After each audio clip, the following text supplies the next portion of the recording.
The last two videos showed you how to set up a breadboard and also introduced the Arduino. We're looking at really simple circuits at the moment, but we've got them up and running. We've only used block code so far to set these up, so you can see the blocks we've set up. CAD has the ability to also use C++ text code, so we can look down here and change it to blocks and text, and it's interesting to have a look down through what's happening in our text code now. When we move to the Arduino IDE, you need to use this kind of language, and it will be introduced in class. So let's have a really quick look at what it's doing here. In our block code, we've got setting pin 7 to low and 8 to high, waiting a second, and then switching them over, waiting a second, and then it repeats that loop. So whatever's in the block code continues to loop. We look and start the simulation, and let's go back to show what's happening here. We can see the LEDs alternating. Back to the code, we can see what's happening here. So the first two lines is commented out. So the when it uploads to the microcontroller, it's not actually putting that in there. The void setup is always just setting up our pins, so our inputs and outputs.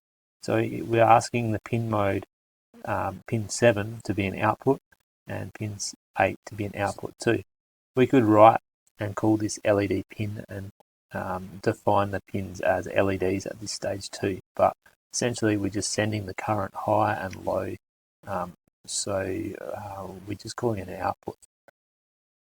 In our void loop, we can see digital write pin 7 high, so that is the command that is sent essentially by setting up these blocks here. And the next line is this one here, and then our delay, and then we've got alternating pin 7 and 8 to go to the opposite state, and then the delay. So under the void loop, between these two brackets, the square kind of curly brackets, this is just going to continue to loop forever.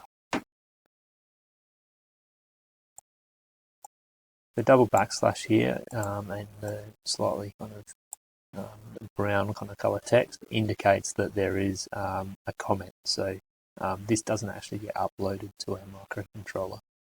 So manually see if you can change some of these. You have to stop the code first, or the simulation, sorry. Let's put this one to 3 seconds. Looks like we can't edit it until we go straight to just simply text down here.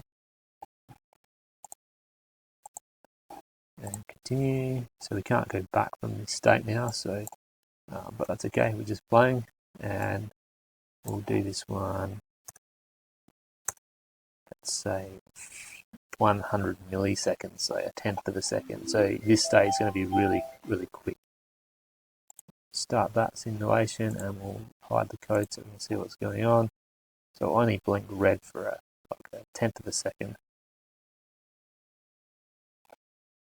So it's worth just having a look at that text code and see what you can do to change it. Maybe change your pins too. See what you can change without, I guess, ruining the project.